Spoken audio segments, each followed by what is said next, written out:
Nimbolo nakatali na bakanta ni sara-sara ci kumain na VTFM Facebook Live.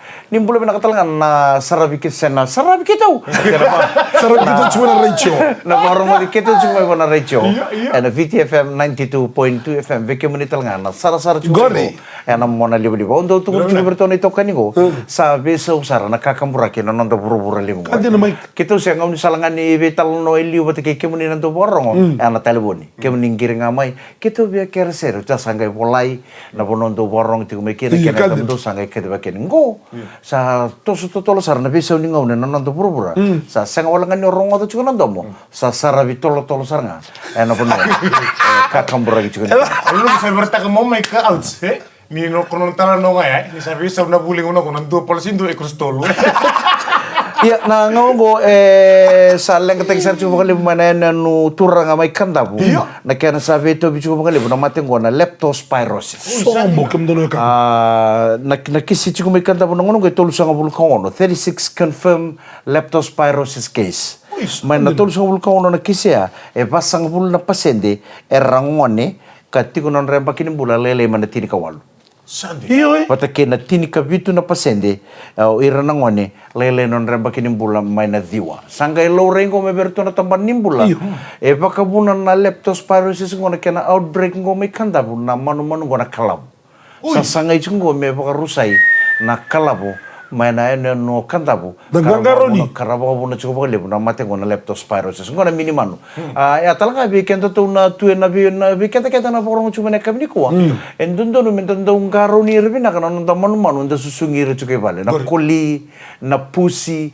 na manu ngona kalabu ni sa nda kana bango ni bona kaka metawa ban kontena biu bina ka lo mani fridge kako ni wo to ngana kaka na biu to ngana delen tebeli nda welenga bango rangenga man kalabu may bang gitu pan don na beli cirec kan sin kilai ko na dawa so chembito to na kalawaya ana kakana ngai tera no iko kania eroni bako buno be ko na mate ngona leptospirosis ko bako buno sarani kauta ten saranga nombula ya bi kemana bi kani mai kandabu kito saban ni binaka ninda na ngangaro ni tiko malatango ko materere bagi sartunga ko makamdu iyo ko ni ka bako burke na leptospirosis ni sa duruma na ngom ko ba collapse ta saranga no mga nga todo keloma aroni kauta ten saranga bako nombula yani tukutuku na ya kabibi na ka nikua kitsabanu ni binaka ne bi kani ngoni to to na gravita bi kemna maramatina ena bi bali kuro ina boleh bikin kemni tanah larangwan ne chales me bangon na wuli erdo sar tal tungamai enan den renga mo dengo na bi kad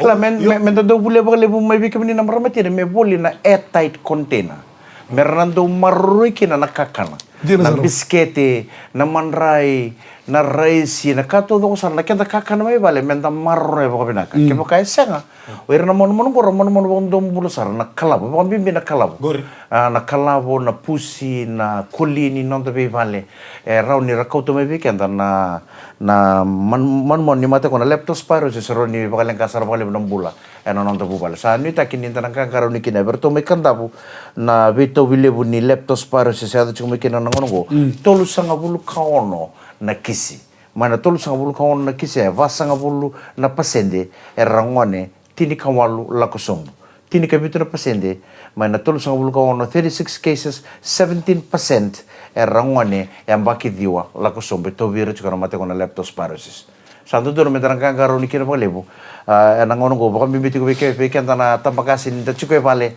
tangaro na kakana merando umbi baka pinaka mer kaku ni la koba na pe manu baka tunguna chungo na rauni na baka buna sala kina na manu ni mati na leptospirosis na beto bikina na tabi bale au na numu saranto nangasi Bekandam. Ayo, sangai. Kilan. So be kendango. So na kata na talo taki mai. Talo no kena kami bekandam. Na sidim berasing ya. Nangkasi ko ko baka mendo do tuku tu na kena itu kena tu nangkasi molau. Ngasi malau yo. Ngasi malau sangkasi sembulu cungan elo. Ngasi wadevi. Gai adon to na salai duro ko balimbula. Duro ko berumpul santap sa pakila ko na mati to biu chungo sana rawaya iya sa di waso jauh tawa mo mana kanan bisket na Bakers Fresh ngai sare na lubian nga so chitoko Dos man mo rin. Angkai sare no chitoko sa les ko ko andar singeliu. Sa lai redi ko chitoko sa kila sarang sa kotata. Sa narawachi ko na matengo. Sa itata. Apa sama chiko? Chitoko. Chitoko. Iya. Koyo bakira na ngumbora koyo sa malum. Ikaw sa malum. Koyo chitoko sa pakila yang nguto nga na matengo sa narawaya. Iya. So, tata, bakuko chiko. Wala, chito, may bakuko talaga. Namating ko sa uksana kilanga sana kocho, sana tukiya na puro-puro ko namating ko. Iyo, ata mo doon ako binakata mo tataw naka. Doon ako binakata mo tukuna. Au binakachirito keda makumbungu. Kemdo keda lupengu. Gay o chinam talaga mengay mai. Habing gireki sa rochitok. Giri sa roko bitsinana. Nana, iyo. Kau cunggoy baling pula. Iya. Ko tata saba kay masa, saba kay tatauchi ko. Iyo ko sa kerea. Muntu sala ko kede mai. Ma orto kede na lubiana merto chico orto kede na makumbuna. Lago kede mai na weka. O iko talaga mo mongay mai. Sarto po so soma indona ben. Orto ponto kede mai orto na lubi tu kani ngo. Orto kede na di lubian orto. Angke talaga mo mbuni ngoni. Arto ge mai orto sama indur kede tu sa nilong. Sa bombo tu ngona gas. Ayah sarana ko chito ko tata Oso na rumu. isa oso kaya tu nasa nilong Iyo. ni saba kami sa suli chuko na uju chini de tata iyo korto keda makumpo musar tundur tungkori korto keda lubia musar tundur tungko sabi ko chenam onana ngor kan tundur tungkori ulu miliu esa boleh bilang boy sera boy sera o tu kay o chito ko o dengoro o tu kay ngono ko tu kay sera Tu kay sera.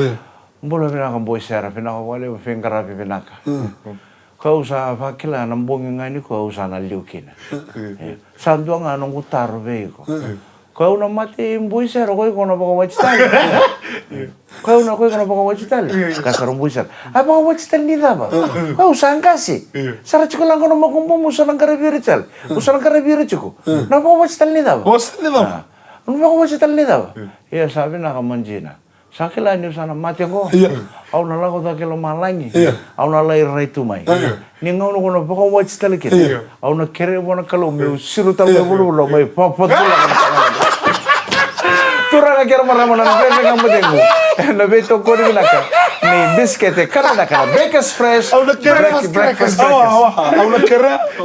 au ni sana mate au le tu lo malai ngono baka hiro sombu tu mai buru iya nanga no na rete tale ke nambu sar ni ko baka wachtal au na kere bona kalule bu melo malai turanga ni le view talo mate no ngole le stalo mate buru saya to mai me mai fasu la ni ko au no ngele stalo malai na wala turanga kira maramanan de ngamu de ena beto ko ni binaka ni biskete kar binaka na Baker's Fresh breakfast fresh